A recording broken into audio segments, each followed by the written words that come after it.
This is the Can Crushers Wrestling Podcast. The following contest is scheduled for one fall. Let's go nuts! It's Jimmy Nuts! Right out of the door! With your hosts, Mark Martinez. Because I'm the Mark. And I'm awesome! The Guru.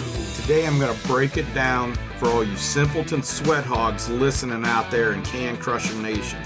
I don't mean to come out here week after week and toot my own horn, but toot, toot. And the English Professor. It is I, the English Professor from the County of Kings, speaking the English of the Queen.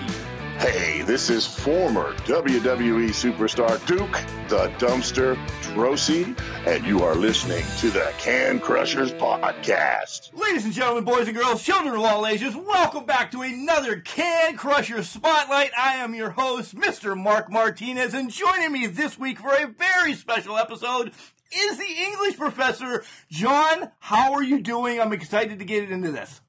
I'm really excited to get into this interview.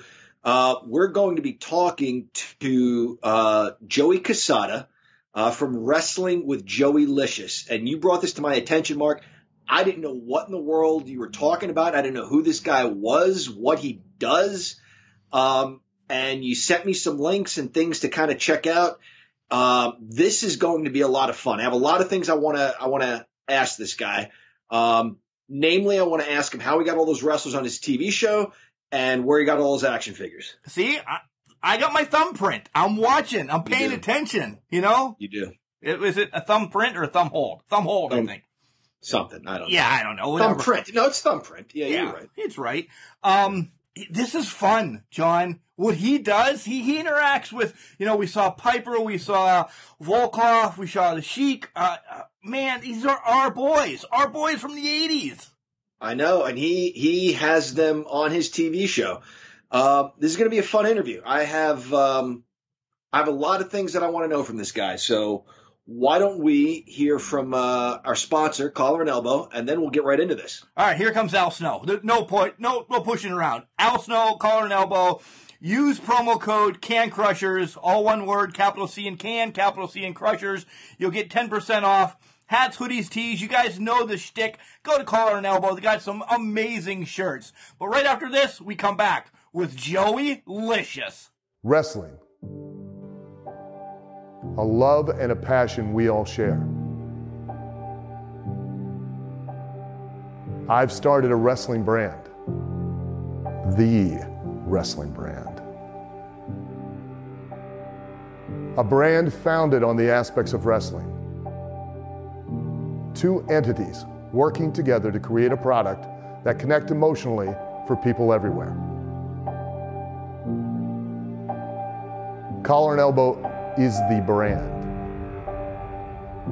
Passion and love for wrestling is the drive.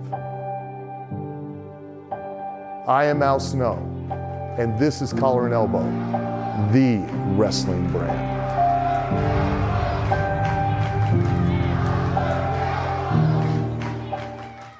Welcome back to Can Crushers, listeners. It is I, the English Professor, joined by your host, Mark Martinez.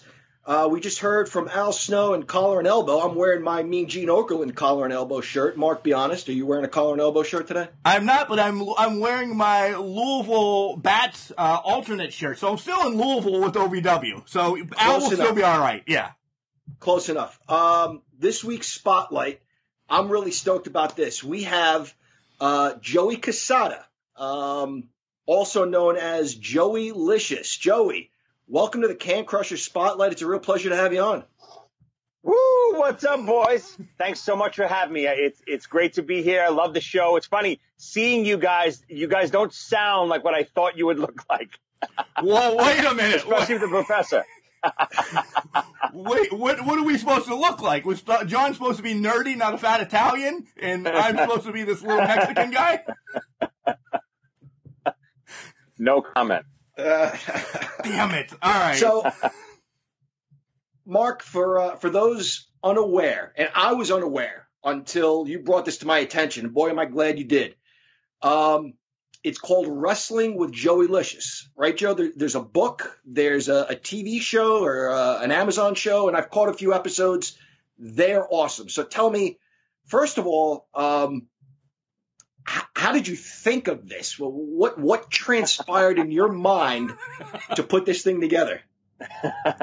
So Joeylicious is really semi-based on my real life. It's almost like, so I'm a rock musician in real life. You know, my band toured all over the world with, you know, lots of really big acts. I do Broadway work. I'm a drummer on Broadway. I do a lot of stuff in the rock entertainment music world. So this Joeylicious wrestling world is almost like my alternate reality. It's like a what if I didn't go along the path of a rock musician and I wanted to become a professional wrestler. So it really, there's a lot of stuff in the book, especially like the flashbacks or even in the series, that is based on my real life and my real mom and my real best friend Scally, who was a really big part of the show. But the way it really came about was I had an old television show called Z-Rock on IFC for a couple seasons. And the show was about my band. It was a scripted, semi-scripted show. It wasn't a reality show, a comedy. We had guest stars galore, from Dee Snider to Joan Rivers was one of the main guest stars, Gilbert Gottfried. And one of the episodes, Chris Jericho appeared as a guest star. And in that episode, my band, and the concept of the show was we were a kids band during the day and a rock band at night. And that's kind of how we paid the bills. And that's also based on my real life. And in this episode of Z-Rock, Chris Jericho appeared on the episode as like this crazy version of himself. And we were playing a little kid's birthday party that happened to be a wrestling themed birthday party.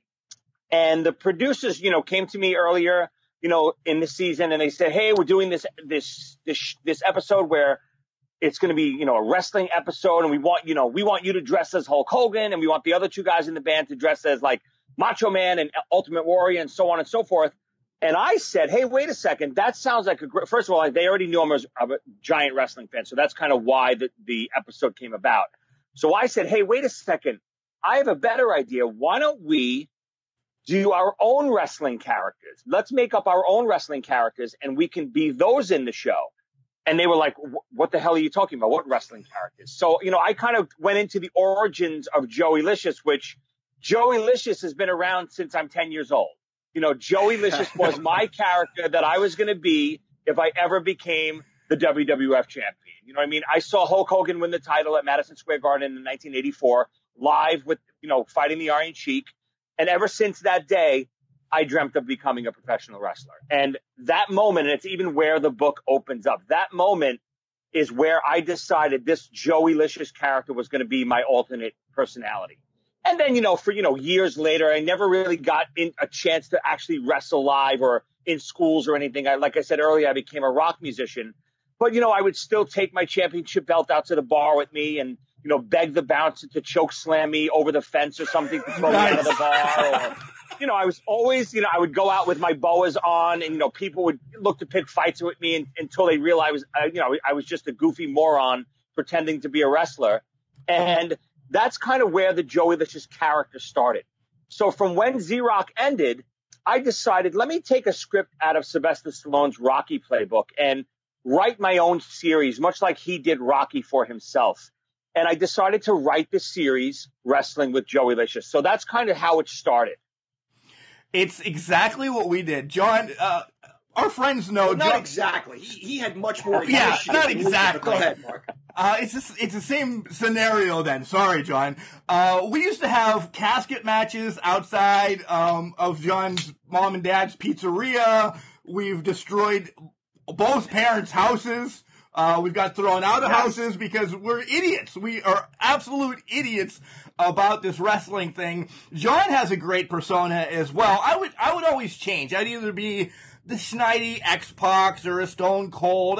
I was the douchebag, and I still am. John will say it right now. I am the biggest douchebag out there, and John agrees. He stayed Razor Ramon his whole life, and he still wants to be Razor Ramon. Yeah, I mean, even for me, I mean, when I was a kid, I had a room in my house that was literally dedicated only for wrestling. We had an empty room in my house growing up in Brooklyn.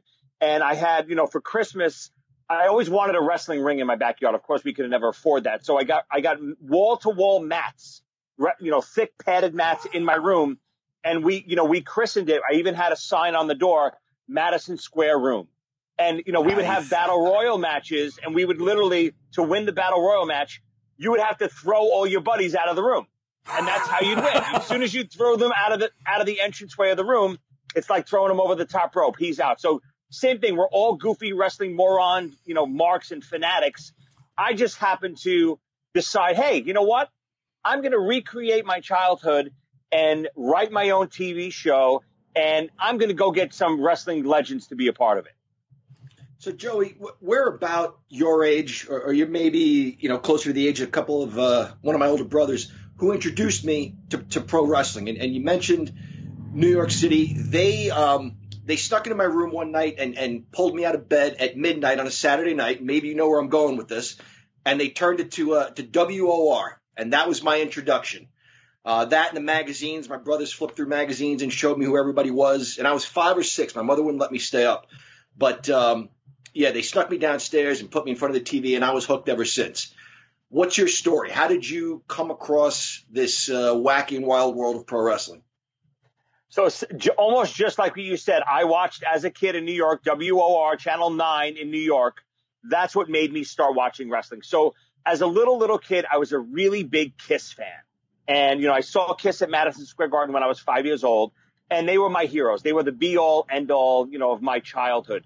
And then, but I had, up until that point, I had never seen them speak or an interview. I just knew their music, and I knew they looked like these crazy superheroes. So I fell in love with them. But wrestling, so I was just, I have an older brother also, and we were flipping, the channels one Saturday morning, and I came across something on Channel 9 that I'd never seen before. And it wasn't the wrestling that got me hooked. It was the promos. It was these over-the-top characters yelling into the microphone, spitting all over themselves, so fired up, yelling at the camera.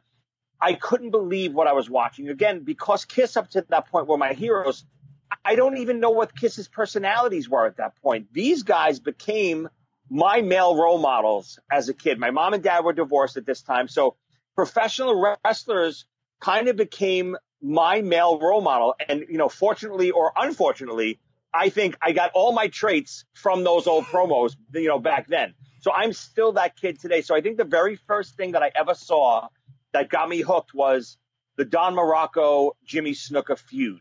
And I think the very first thing I saw was when Morocco spits on Snuka, and Snuka literally loses his mind and, starts, tries to get him through the door, and he can't get, I was immediately hooked from that moment on. And then, from that moment, I went to see Madison Square Garden wrestling every Monday, the first Monday of every month for probably 2.5 or 3 years straight. Wow.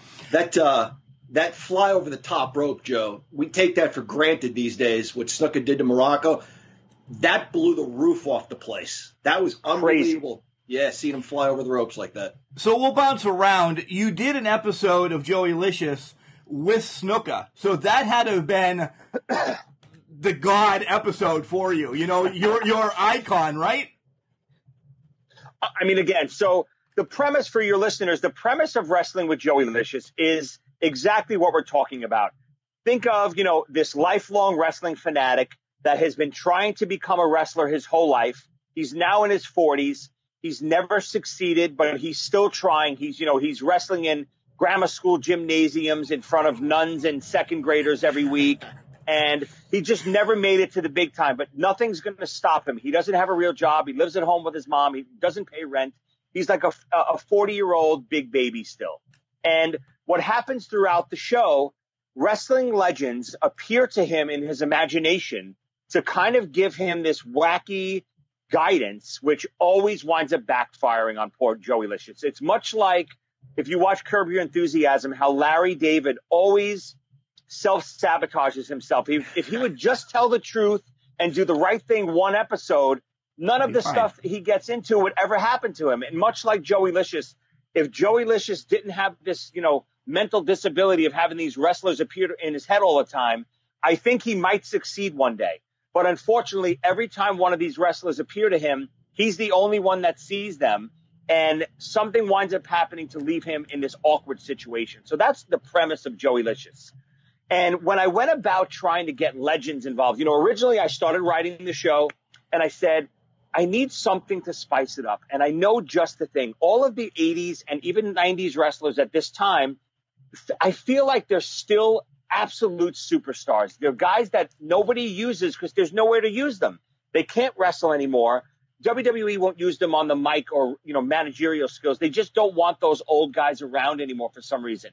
So I wanted to create this outlet that could really showcase how good they are still on the mic in front of the camera. And, once I started writing the episodes, I started reaching out to as many, legends as I could. And, people always ask me, well, how could you get these legends on board? Much like anyone, you literally just do research. You find agents, you find their manager contact numbers, you find their contact numbers. And it just so happens Jimmy Snuka was the first person that I got their contact info for, and he responded to me. It was actually his wife, Carol, who responded to me. I sent Jimmy a little treatment, a little clips, of what the show could be, along with a scene from the Chris Jericho episode of my old show, Z-Rock, which kind of showed the Joeylicious character, and it showed, Chris and I getting into this weird altercation, which didn't end well for Chris, by the way. He kind of broke his ankle in the situation, but you could see that episode, by the way. It's still streaming on Amazon and on my YouTube page of Z-Rock. And, I got in touch with Snuka, and he was on board immediately. He loved the idea. And, fast forward about 2 weeks later, we were on a park bench in the middle of the Bronx filming this episode. In the coconut. It had to hurt, right? Let's keep it kayfabe. It had to hurt, right? So, of course, once I got Jimmy on board, and even before I got him on board, the script that I wrote, and I'm sure you guys would do the same thing. I either wanted to take a Superfly splash from him, which he couldn't do, in the middle of the street in the Bronx, or have him smash me in the head with a coconut. And of course, he was right on board with that. Luckily, I scored the coconut pretty good before he blasted. Oh my God. I mean, I'm not taking a coconut to the head. No. Is this kayfabe 100% all the time? No, not at all. Most of the time. With the coconut incident, Mark and I have gone back and forth with wondering how much the wrestlers are still playing us. And Roddy Piper was the sort of guy who said, I don't want to ruin it for you. So much love to Roddy Piper. We met him. But he would tell you, I really had to crack him with that coconut, and it ruined Jimmy Snuka's career, and he never quite recovered. You kind of answered this, but how receptive was Superfly to this? Was it a gag to him, or was it, hey, man, this is kind of personal, Roddy hurt me with this? Meaning for my show? Yes. Oh, Jimmy was on board with it immediately. He loved the idea. Awesome. Again, when I pitch the show to everyone, the first thing I want them to understand is, number one, that these characters are in my imagination. So anything they do, it could be as crazy and wacky as they want because it's not real. It's really what's happening in my imagination. And even at the end of that Snuka episode, not to give it away, after he blasts me in the head with the coconut, you basically see this large woman standing over me at the bus stop. I have a rock in my hand, and she's like, you stupid fool, you hit yourself in the head with a rock. And for the last time, my name's Shirley, not Snuka. So, it kind of gives it away that Snuka was never really there.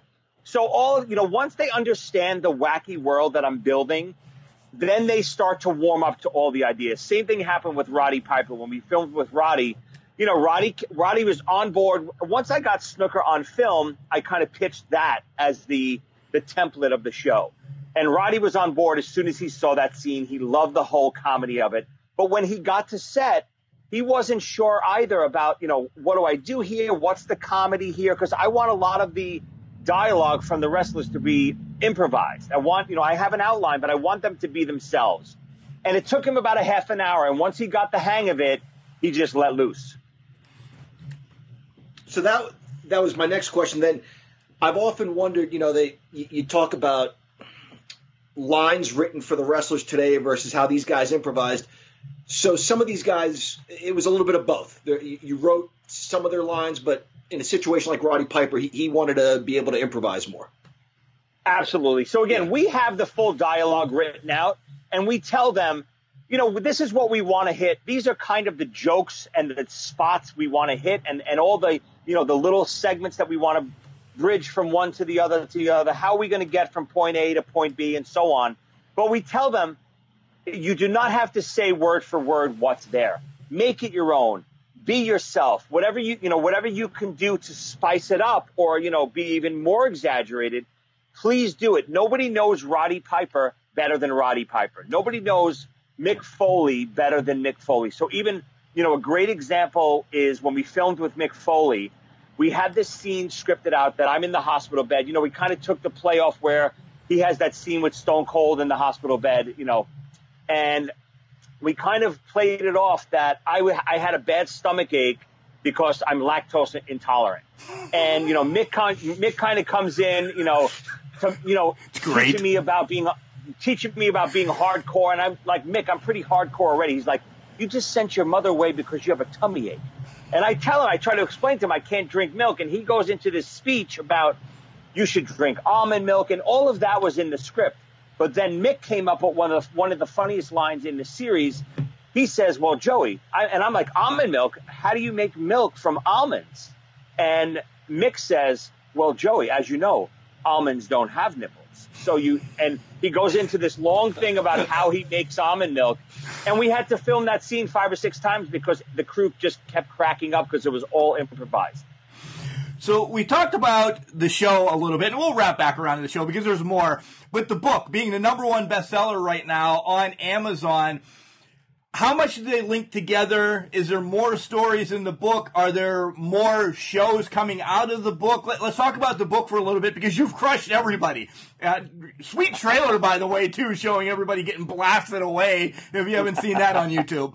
Andre got body slammed, and Jim Ross got knocked off. Go ahead, Joey. Sorry. Yeah, no, again, it's amazing. The book, when the first few weeks it came out, was literally the #1 wrestling book on Amazon. Like you mentioned, we made that trailer of all the books that we passed, whether it was the Young Bucks or Jim Ross, and we even passed Pro Wrestling Illustrated, this month, it's insane. But the book, the way the book really started was, this was never intended to be a book. This was a television series, a streaming service series, and because of COVID, everything got shut down. Production got shut down. We couldn't do our shorts anymore. We couldn't, start negotiating. We had some deals in place for our full series. We were talking to Amazon Prime. We were talking to Netflix. We were talking to a lot of other companies to stream full episodes of Wrestling with Joeylicious. We had the whole season 1 and season 2 mapped out. We had all of our guest stars locked up with, under, quasi contracts from Hulk Hogan to Ric Flair to Mick Foley. All of these guys are on board with the show. But unfortunately, because of COVID, all of that got shut down. For me, I'm not a guy that can just sit around and say, okay, let me wait 9 months and see if we can get this started again. So my partner and I, basically what we did was we took season 1 scripts and we basically made them into a book. We made them into the first book of Wrestling with Joeylicious. The book that's on sale on Amazon right now is the first half of season 1. It kind of leaves off on a little cliffhanger where it is. And then the second book is already written because season 1 is already written. So that'll be coming out probably in January too. But if you read the book, it's exactly what the show is and what will be. So when you start filming again, you can call us. We can be extras. We're all about coming to New York. We'll come and have some cake at John's cousin's and everything. Yeah, we're all about being part of this now. Right, John? Yeah, if we're gonna go there now, Joey, I'm just gonna go ahead and put that out there. I've performed on stage, student films, nothing that's ever been in Hollywood. But if you need anybody, I'm your man. I can be there in about 6 hours. I'm in Pittsburgh right now. It'll probably take him. It'll take him 8 because he sucks at driving. So I'll drive to Pittsburgh to pick him up and drive him there. This way, I'm part of it too. We'll be there. Yeah. Yeah. We're always looking for good wrestling minds. Of course, we might make you take some bumps, to kind of initiate you. And, a couple of the scenes that I had to do again, because I'm not a wrestler. I've been in a ring, a couple of times and goofed around as a kid. But, a lot of the scenes I was taking bumps for the first time. It's brutal, and having Mick Foley swing a chair over your head. And again, with the trickery of Hollywood, of course, he didn't really hit me with the chair, but the way we did it, if Mick slips up even this much, I was going to be unconscious. And the same thing, with Roddy. These guys are powerful guys. If you've ever been in the presence of these wrestlers, even if they're not active wrestlers, when Roddy got me in a sleeper hold and I'm trying to deliver my lines in the sleeper hold, I was legitimately choking. So it's not acting when you see me saying, Roddy.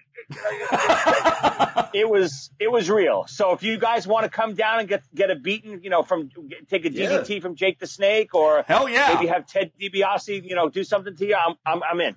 I'm all right. That's awesome. Yeah, if you can knock me out for a while, that's all right too. John's knocked me out several times in my life, so I'm good. I'm probably responsible for a few of those concussions, Mark. You mentioned the acting. I watched these episodes, and Arn Anderson said Bobby Heenan could have been a comedian.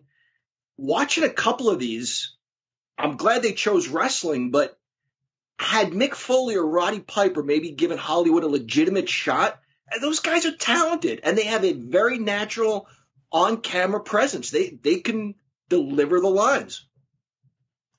And again, like I mentioned earlier, these guys are absolute superstars still. You got to understand, they were doing live promos on camera for 30 years, just, spitting out improv lines in front of a camera for how long, on wrestling every week, live TV. So they're superstars that aren't being utilized in the entertainment business today. John, you're so right. They can absolutely excel, but will Hollywood give them a chance? I don't know if a guy like Mick is going to get roles in Hollywood, but you know what?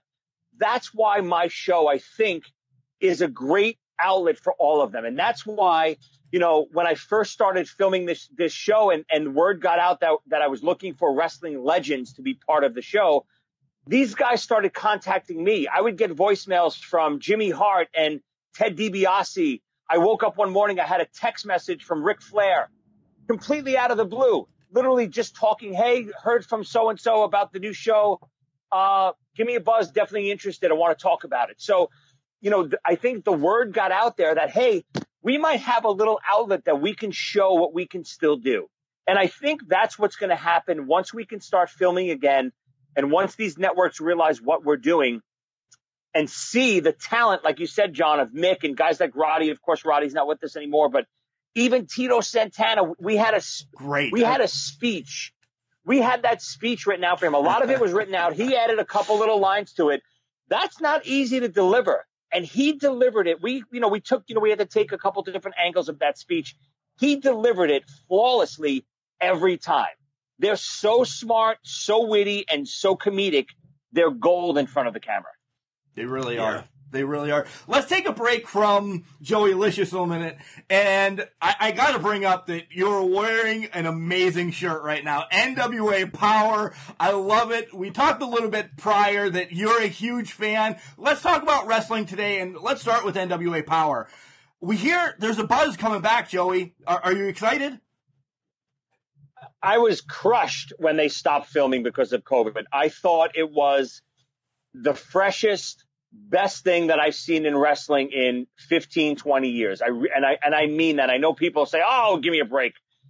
It had this, they went against the grain, which was back to the old school model of this studio wrestling where, the guys would come through the curtain and the audience would be 5 feet from them. If anyone has not seen or heard of NWA Power, go on YouTube, check it out.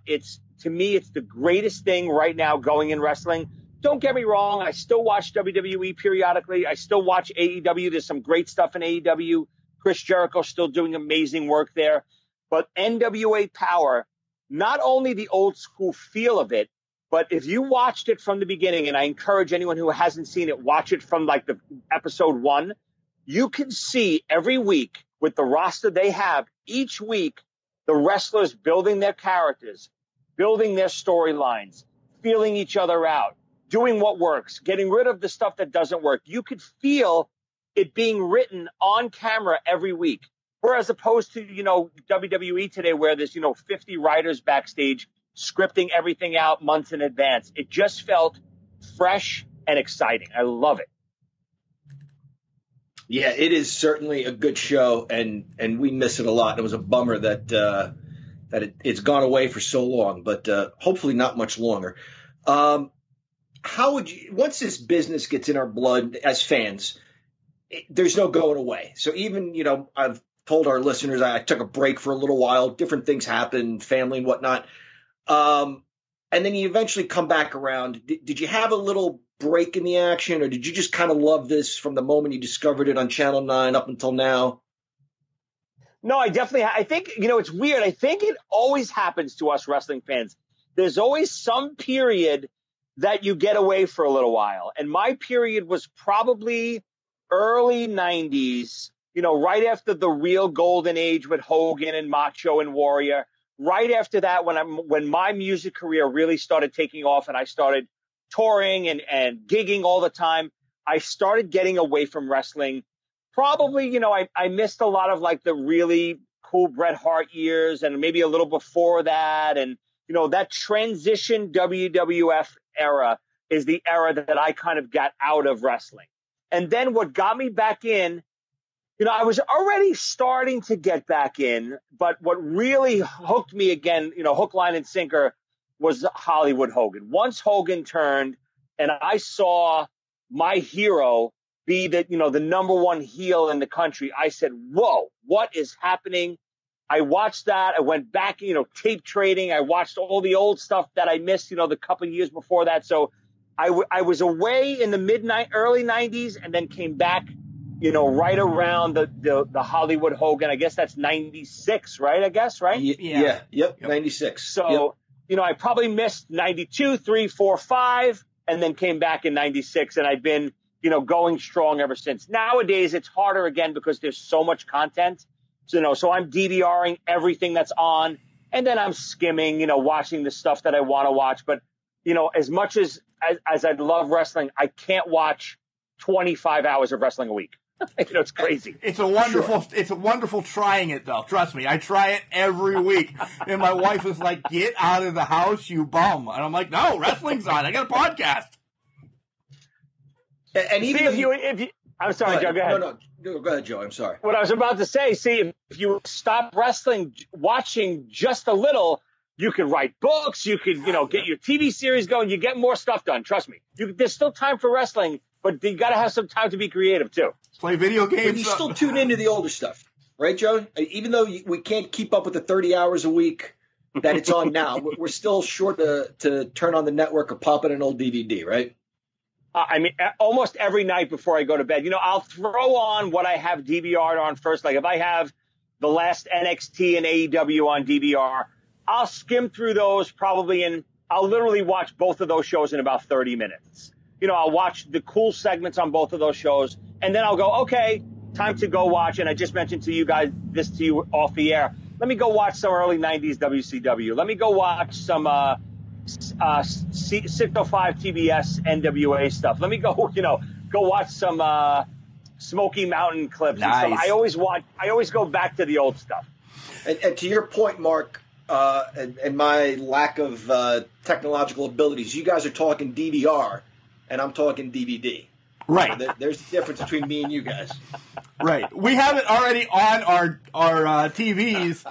You have to wait for it to come out 3 weeks later on the network, right, or a repeat on Hulu or something like that. Yeah, so he's so bad, guys. He's so bad. Yeah. So, wait, John, do you not have a DVR? No. I don't know. He does not. I don't think so. He does not. I don't think so. I know this. He does not. He doesn't even know. That's my favorite part. So you have 3 hours of Raw, you have 2 hours of SmackDown, you have 2 hours of NXT. That's already 7 hours. You got 2 hours of AEW, not counting AEW Dark. So you're talking about upwards of 10 hours already. Right. Not counting, there's a pay-per-view every week now. Right. Then you have, NWA Power. You have some, maybe TNA if you want to go over there, or ROH or New Japan. You're talking, upwards of 15 hours a week minimum. Set a DVR, dude. You skim right through it. It's the best. He doesn't have it. He doesn't even know what DVR stands for. So I will talk to my wife about that. Thank you guys for the suggestion. So Joey, I know the answer to this, but I'm going to ask it anyway. Your favorite era of wrestling? When was it? When we were all growing up? That era? Yeah, I mean, again, from the beginning of the Hogan era, when he, even right, before he won the title, when I remember, vividly on television watching Backlund fight the Samoans, and the Samoans were surrounding him, and Backlund goes behind the curtain, and I remember, the announcer saying, "Oh, where's Backlund going? He's leaving, he's quitting," and he comes back through the curtain with Hogan. And from that moment on, I think, that's when the Hulkamania era started. It wasn't when he won the title. It was that moment. From that moment all the way through, obviously through the Andre feud, through even, the Mega Powers and all that stuff. To me, that's the best era, the golden era, however you want to call it. Those are the years. And I'm sure it has a lot to do with my age growing up those years and, the impact that it had on me. But for me, the storyline, all of the wrestlers back then, the limited roster, which I think has a big effect on today's wrestling. I think there's just too many guys on the roster. Back then you'd have the big storyline, you'd have the main event storyline, you'd have the Intercontinental storyline, you'd have the tag team storyline, and then maybe one or two other sprinkles. You wouldn't have all the stuff that's going on today. So to me, not even close. That's the era of wrestling. And then, of course, the flip side of those same years, you got Flair and the Four Horsemen. You got the Road Warriors on the other side of the country. So that era, mid to late 80s, it can't be beat. Yeah, it's a great point. You talk about roster. You can go back and look at some of those rosters. Crockett Promotions had maybe 35 guys. And the stories if that, yeah. And the stories they were telling with 30 or so guys were pretty awesome. Was that count? Fun time for sure. Was that counting the Mulkeys and Thunderfoot and Pistol Pez Wiley and those guys? Yeah. All right, just making sure. 35 if you count those guys. All right. But again, going back to NWA Power, I think that's why it works. Right. You have, NWA Power was an hour show every week, right?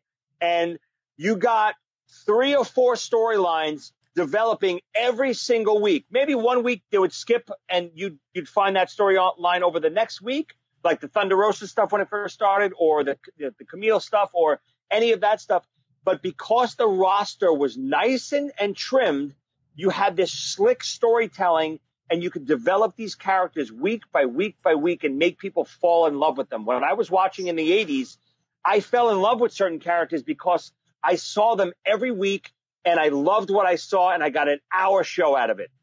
Watching 3 hours with 75 wrestlers on it, I don't know who's who anymore. Right. Nobody's over either. I'll throw the first punch. Not one person who's over on Raw. For 3 hours, I don't know what is going on. Yeah, Mark and I talked, and we weren't going to drag this through the mud, but here we go. We're dragging this through the mud. You say you would go to the Garden for those several years. Did you attend the first WrestleMania? I did not. I couldn't get tickets for the first WrestleMania, but even though it's ridiculous sounding now, I was so excited because I did get tickets to see it on closed circuit TV. Yes. So I literally went to like this, gymnasium where you would have to buy tickets for it, and they had it playing. So I watched it live, but it was from a gymnasium on a screen. So, it was still great because I got to see WrestleMania as it was happening because there was no pay-per-views and stuff there back then. But I did not get to go to the Garden for that. I saw every Garden match, between 83 and 85, but I didn't get to see WrestleMania at the Garden. 2 weeks before that, there was a card at the Garden too, which I attended. And I wonder if you were at that one. It was the one with the with the surround the ring, the lumberjack match. And I'm sure I was there. Tell me what it was Tito again. Santana and Greg Valentine for the Intercontinental title in a lumberjack match. And then Andre the Giant teamed up with Superfly Snuka and the Junkyard Dog against Big John Studd, Ken Patera, and Jesse Ventura. Yes. And it was the Piper's Pit, too, with Hulk Hogan and Mr. T. Yes, I was definitely there for that. Yeah, yes. That I think was even better than WrestleMania. Even the war to settle the score, I thought was even better than WrestleMania. Yep. All that stuff leading up to WrestleMania, obviously WWE rewrites history in for what they want, and they always, the whole thing of, we didn't know if WrestleMania was going to succeed because we were taking such a big chance. Horse shit. I'm allowed to say that on You camera. are, yeah. You know, War to Settle the Score was the biggest thing on cable television on MTV. It was the biggest thing. They were, you know, everything was so blowing up at that point from the moment, you know, the Lou Albano stuff with Cyndi Lauper and that rock and wrestling connection started. WWF was hot as could be. So, you know, for them to say they were putting all their cards into WrestleMania is ridiculous. It was a regular house show at the Garden. Yeah, of course, they dumped in, you know, a lot of money for the celebrities, which they didn't need by any chance, you know. What? But it's just, you know, it's ridiculous that they would say that all their cards were into WrestleMania. They knew it was going to be a sold-out Garden. Of course it was. Wrestling was so hot at this point. So, you know, the few months before that, everything was already starting to build. Yeah, the fact, exactly what you say, Joey. It's not like they woke up one day and said, we're going to have this card and call it WrestleMania. The War to Settle the Score, and then there was another one, the Brawl to End It All. The Brawl to End It All, right. Yeah, it all kind of was leading up to it. So, yeah, the story of Vince's car breaking down on the way there and didn't have two nickels to rub together and all. It's a great story, but, you know, there may be some embellishment. And I get it. They rewrite history for what they want. Same thing with the Monday Night Wars. They rewrite it because the victor, you know, gets to rewrite history, right? So I get it. But you got to understand, when I went to the Garden every month, it was sold out every month. Wrestling was hot as can be, especially once the Hogan era started. I mean, even before that, you know, when I saw the Backlund matches, they were all sold out too. Snooker and Andre were such a big draw. They were the biggest draws on the card back then. But once the Hogan era started, it was gold. They were fine. And then when they crossed into the mainstream, like I said, with the Cyndi Lauper stuff, they were gold. There was no way not only WrestleMania was going to fail, but it was so easy to see that it was going to succeed. Guys, we're sitting here with Joeylicious from the book Wrestling with Joeylicious. And, Joey, the only reason why John brought that up is to tell you that he was at WrestleMania 1. He just wants to remind our listeners that he was there. He wanted to tell you that he was there. That was the whole point of that whole thing. I'm sure he didn't gloat yet that he was there. Yeah. Where did you sit? In his mom's house. Now he had to go and ask me that. I sat in the Felt Forum, Joey. You blew my cover. For years, I've been telling our listeners I attended WrestleMania 1, which I did. So you watched it on a screen too, just like you did. And the funny Get out thing of is, here. my brothers and I went to get tickets to the Garden. Right? I don't remember, at some outlet somewhere.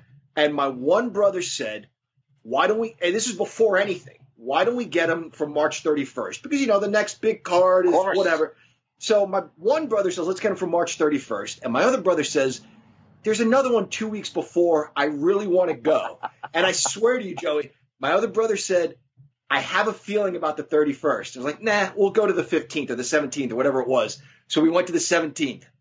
And then they ended up calling the 31st WrestleMania. Well, you know, obviously it was before that. But of course, the 31st became WrestleMania. But we found a way to go to that. You know, we were at the Felt Forum.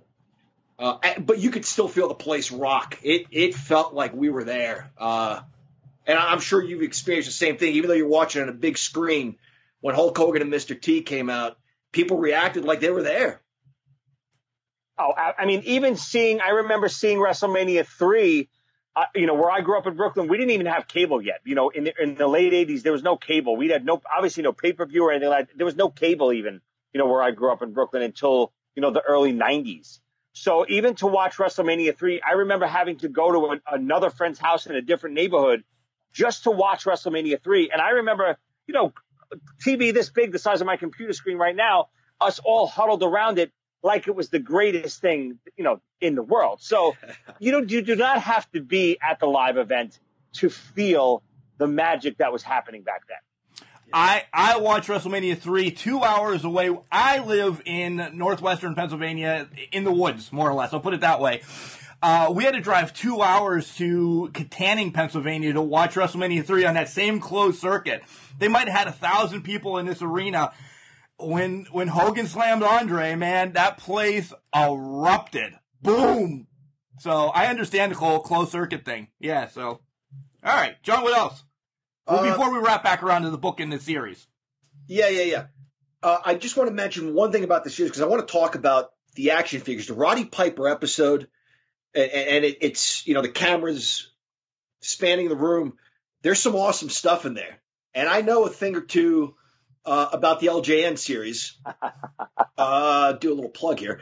I connected with someone who wrote a book, who then reached out to me and asked if I would edit it. So I got to edit an LJN wrestling figure book, which is out now. I don't think it's in the States yet. But anyway, you had some cool stuff up there. Was that all yours? All mine. Again, so I'm obviously a big wrestling fan. I've been collecting stuff for years, especially the old LJNs. I don't have a complete run. Like, I don't have the Black Series ones and stuff like that, but I do have some. I have the white shirt Hogan, the red shirt Hogan. I have some of the rare ones. I got a Vince, sitting right over here. But yes, all the stuff, the wrestling memorabilia you see in most of those episodes is all from my personal collection, whether it's the DVDs or the toys or the belts. It's all from my personal collection. So, we would get a location, figure out where we're going to shoot, get there, whether a couple hours before, even the night before, depending on how much stuff we really had to set up. And we would just take, boxes of all my stuff and fill it up into a room. And we created, for the Roddy Piper episode, what would be my bedroom. And that's really what my bedroom looked like growing up anyway. I saw that white shirt Hogan. That is a pretty – I have the same one on my dresser drawer right now. I'm looking at it right now. I don't know if yours had the belt. Mine has the belt, but I don't think the white shirt actually came with the belt at the time. Mine has the belt, but I'm not sure if it came with it or not either. Yeah, I believe obviously the first one did, the no shirt. Right, of course. Yeah, and then the red shirt did, but I think for some reason the white shirt didn't. Are these some of what you had as a child growing up, or you acquired a lot of this over the years? Is that white shirt Hogan specifically something you had as a kid? All the rare ones, none of those are from when I was a kid. Some of the beat up ones are, but, growing up in Brooklyn, believe it or not, I lost a lot of my stuff as a kid. We grew up in Brooklyn, and I wound up getting evicted from my house. And, if you ever watched that show Storage Wars, we had to put all of our stuff in storage. And unfortunately for me, I had a giant trunk filled with wrestling magazines from all the way from the early 70s that I went back and collected at my local comic shop, all the way through the 80s, hundreds and hundreds of magazines, Star Wars toys, wrestling toys, all this stuff. We had to put it in storage because we lost our house financially and stuff. And, about a year or so later, I went to go retrieve that stuff. To find out that, the storage fees were never paid, by, my dad at the time. And we lost all our stuff. It went up for auction. So someone out there today is holding all of my wrestling stuff. If you see any books with the name Joey Cassata written in them, that's my shit. You bastards. Yeah, give it back. Yeah. Come on. You dirty bastards. For being in the heartland of the WWF, really, we didn't get a lot of the rare stuff in the toy stores. Am I right? Like, you went and it was a lot of the first couple of series, but you kind of had to travel to get some of the Magnificent Moroccos or the Kamalas or whatever. And even back then, you don't know what's rare. You just know, okay, every time I walk in the store, there's Snooker again, there's Hogan again, blah, blah, blah. You don't know that one of the figures is a chase figure, or even like the Black Series figures winds up being a low print run figures, or whatever it is. You don't know that as a kid. You just go back every week. Okay, mom gave me another 10 this week. I can go buy a figure. You go there. If they don't have the one you're looking for, I wasn't, with my parents, we didn't have cars and drive a lot. So we were confined to my local Toys R Us or local KB Toy and Hobby. So if I didn't have the wrestling figure in stock, I bought something else. So I never wind up getting a lot of the rare ones growing up. Go ahead, John. Go ahead, Mark. One other quick thing. I'm sorry, Mark. One other quick thing about the figures. When I saw the preview to your show, I said to my wife, I think this is, he says this is Brooklyn, but I said, I think this is like the 86th Street area of Brooklyn. And lo and behold, I see the sign that says 86th Street. There was a Genovese drugstore. Does that ring a bell for you? Yeah. There was one on 86th and I think like Bay 37th, where I actually got, for a few Christmases there, my favorite aunt used to go there to get me. Your favorite aunt? God, you're going to throw it all under the bus. I know all of them. Good job. Well, she got me, I got Big John Studd and Iron Sheik and Superfly Snooker from that Genovese drugstore. But that was my go-to place for the LJNs. Funny story. I'm not positive. I'll check with her later. I think my wife worked at that Genovese drugstore when she was a teenager. Yes. Because she tells me all the time that she worked at a Genovese near 86th Street. So it's got to be that one. Yeah. Wow. Crazy. We'll wrap up this LJN talk real quick. Do you collect any of the customs that are out there that you see on Facebook, or is there anybody like John got Billy Jack Funk? Jimmy Jack Funk, yeah, whatever. I'm drinking already, sorry. Jimmy Jack Funk. Do you buy any of the customs that are out there? They're really good. I've seen a lot that are great. I haven't bought any yet, but a good buddy of mine named Ruby, and he does a lot of customs on Facebook too. And he's actually doing a Joeylicious custom LJN for me right now. So I can't wait. He gave me a little preview. I know the base figure that he's using. If you guys had to guess, who would you use? Jumpin' Jim Brunzell. Ooh, that's a good choice. Rick Rude. Mark? Rick Rude. That's another. Well, Rick Rude's too expensive, right? Well, yeah, you can't use that. Right. No, you got to think of a beater, a little bit of a beater. Beater. All right. Wow. Early series then, a Superfly or an Iron Sheik. He's using a Brutus Beefcake with the thumb up. Oh, nice. He's got the pants already, so it's going to be good. He already showed me like the hair sculpt. I think it's going to come out really good. He's done a couple others I saw, like he did Mr. T and Thunder Lips. I saw he does a lot of good stuff, but I do love those custom LJNs. Nice. All right, that's pretty amazing. Yeah. Let's wrap back around to Wrestling with Joeylicious. You kind of gave away a little bit that there's a next book coming, and when coronavirus leaves us, that the show's going to come back. When do we look for this? When do we? Do you have a plan already? So again, the book one is out right now. Book one, what we did for the series, and again, not to give anything away, but I like to give a little insight of what's to be expected. The shorts are on Amazon right now, and they're also on my YouTube page for people who don't stream Amazon Prime. You can go to Joey Cassata at YouTube, and you could see all these shorts, including the Chris Jericho episode of that show Z-Rock I was talking about. But moving forward, what we did was the shorts are literally just a preview to kind of showcase the legends of wrestling. The show and the book, you'll find it to be much more of a almost like an 80s comedy, mixed in with the Curb Your Enthusiasm. Think of shows, movies like The Goonies and Stand By Me and Porky's and, movies like that from the 80s. It has that feel to it character base wise, but then it also has these wrestling legends appearing throughout the show. In the book, Stone Cold is in there. There's a scene with Ric Flair where him and I battle a bunch of senior citizens at a bingo hall. And, it's just fun stuff with the wrestlers. But the premise of the show is really me and my buddy Scally trying to make it in the wrestling business. And we, not to give you guys a preview of what's coming, but, we kind of take a script out of Rocky, like, hey, maybe this dumb-hearted Italian slob from Brooklyn, not Philadelphia like Rocky, is going to eventually get a shot at the title. And that's kind of where book one leaves off. There's a scene with Chris Jericho at the end of book one that kind of leaves you wondering, hey, maybe Joeylicious is about to get his shot. And that's kind of where book two will kind of continue my feud maybe with Jericho and some real wrestlers too. So this is great. This isn't a one-shot deal because, unfortunately, as you mentioned earlier, Roddy Piper's not with us anymore. Nikolai Volkov isn't with us anymore. This is something – it's been an ongoing project for you. Oh, absolutely. We've been developing this since 2014.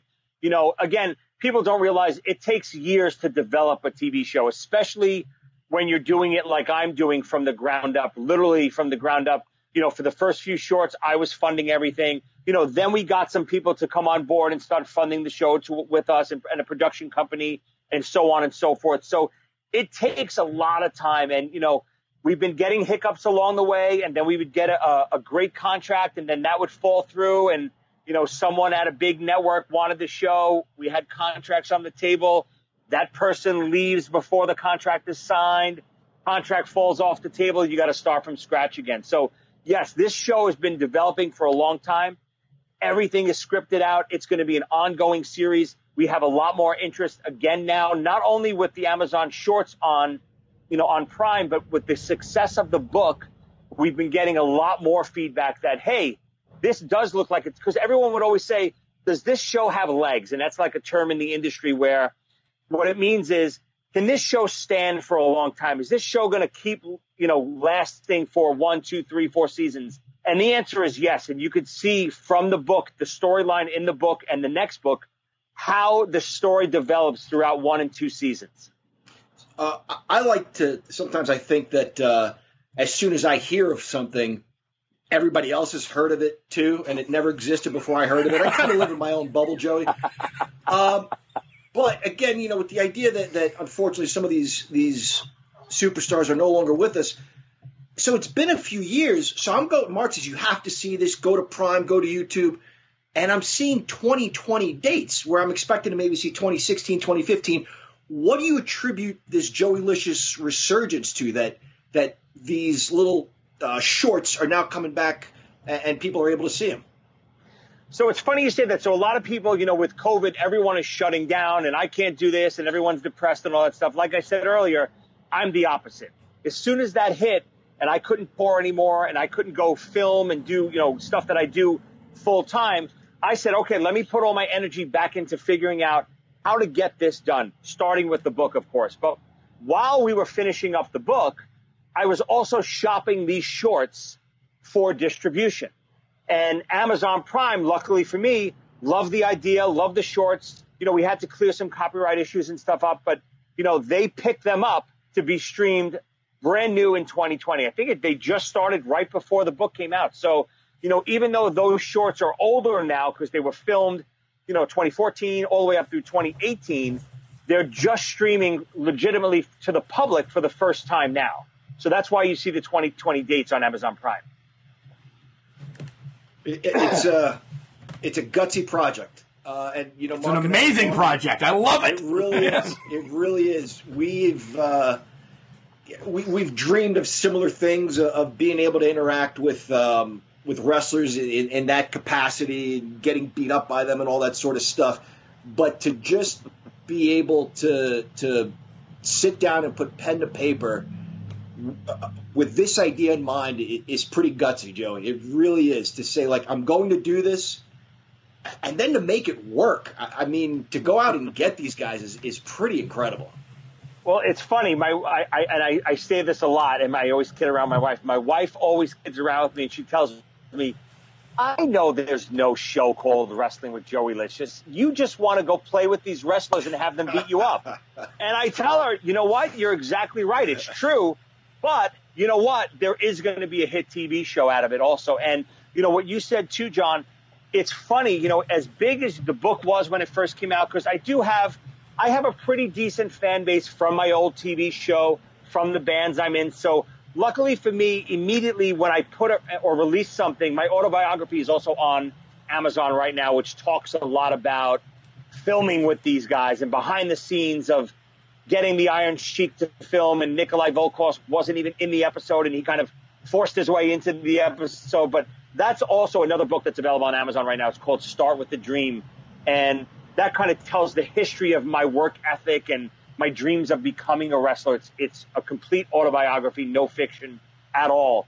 But, through all of that, I'm just one of these guys that doesn't take no for an answer. And I think, with you guys rediscovering or just discovering it for the first time, what I'm hoping with what this book does and what the shorts on Amazon finally does, the wrestling community is such a rabid fan base. I can't even imagine if I saw this, if I'm in your guys' seats and I saw a new show with this type of premise, these characters, my heroes as wrestlers in it, I would be all in from the second I saw, the first clip. So what I'm hoping, if we could all do together, and I need your help too, let's get the word out there, because the wrestling community is so rabid. All of this stuff, if the fan base wants it, they'll demand it enough that we'll be able to get this on air eventually. And with the success of the book, I do think that's right around the corner. I just need all the fans and podcasts and wrestling news companies to kind of spread the word. Do you have a Patreon or anything that we can help send you some money? Can Crusher Nation can send you some money. Anything like that to help push us along a little bit more. No money is needed. I need you guys to stream the episodes. I need you to buy the book and spread the word. If you buy the book, leave a review and post about the book on your social media. All the podcasts, when you post about the podcast, post the link to the stuff. Spread the word, share it to, if anyone has any connections to PW Torch and Pro Wrestling Illustrated and all the big wrestling news outlets, demand that this show get made and tell them to, get press out there about it. Tell them the stars that I have on board, from Hogan to Flair and all these guys. And the more the wrestling community bands together, it'll happen. With the guys that I have signed on board for the show, I think they have upwards of like 30 or 40 million social media followers. So that's a couple. If just their followers watch this show when it airs, it's going to be a hit immediately. I just need to get these networks to buy into a show about wrestling and some 80s wrestling too.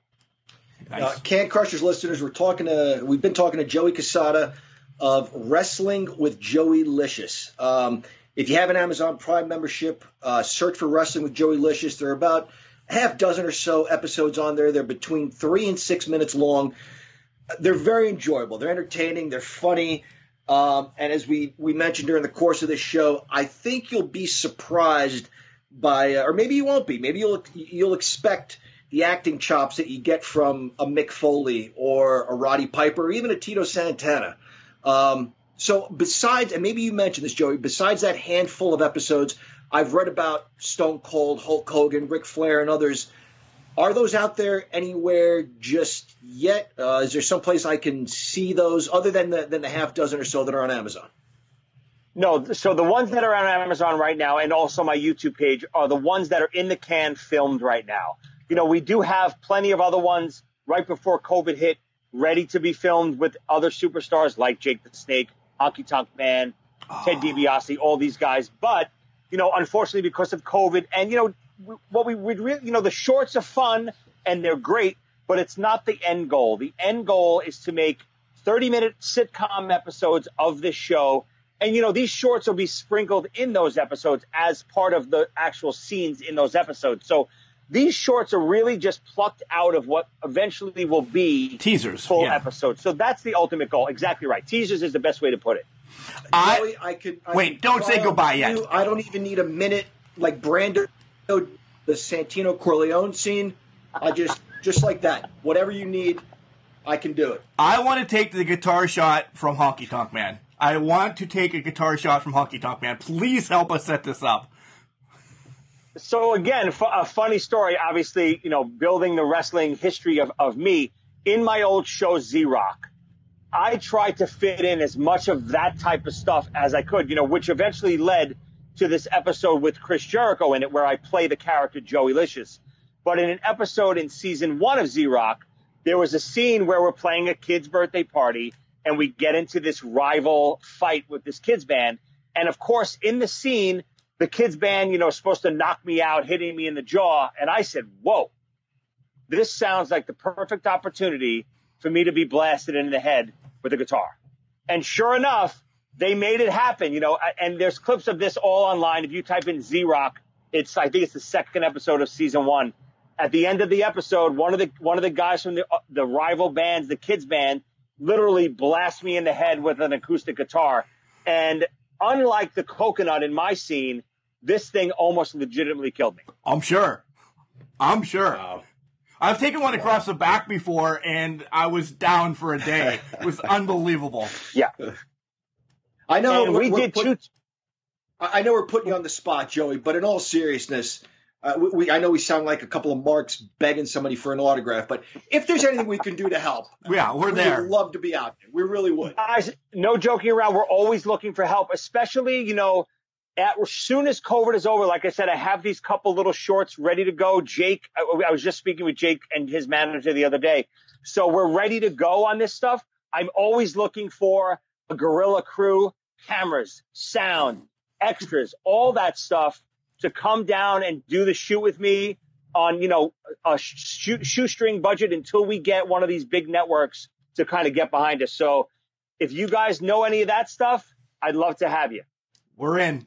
I know the technical part. He's the better looking one, so we'll just leave it at that.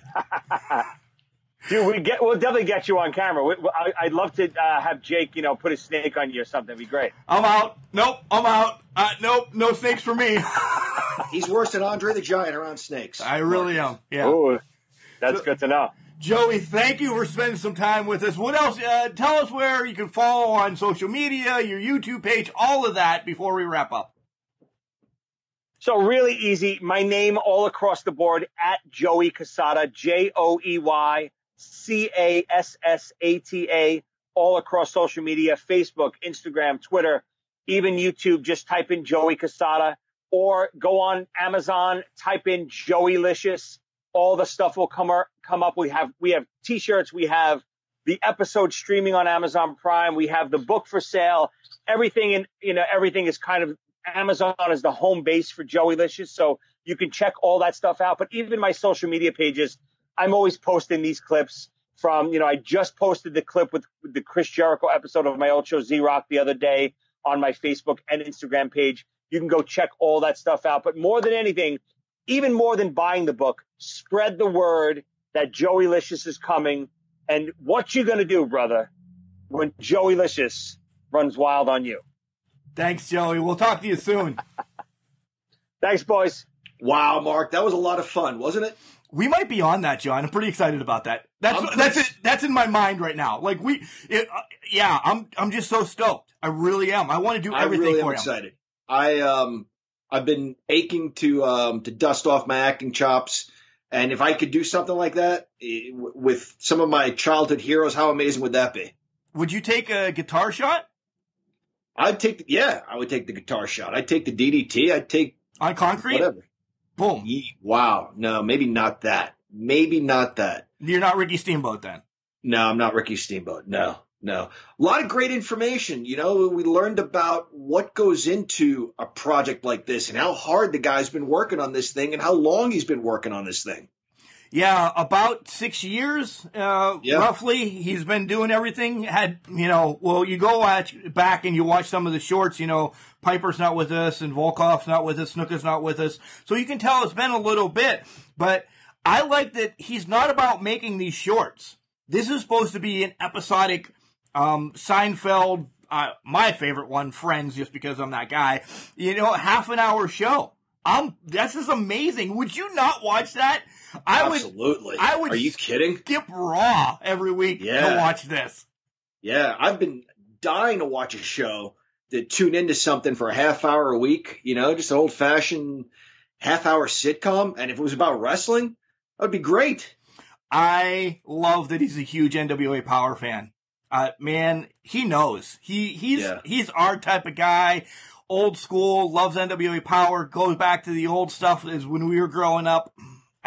There's nothing bad I can say about Joey. He's a wonderful human being as well.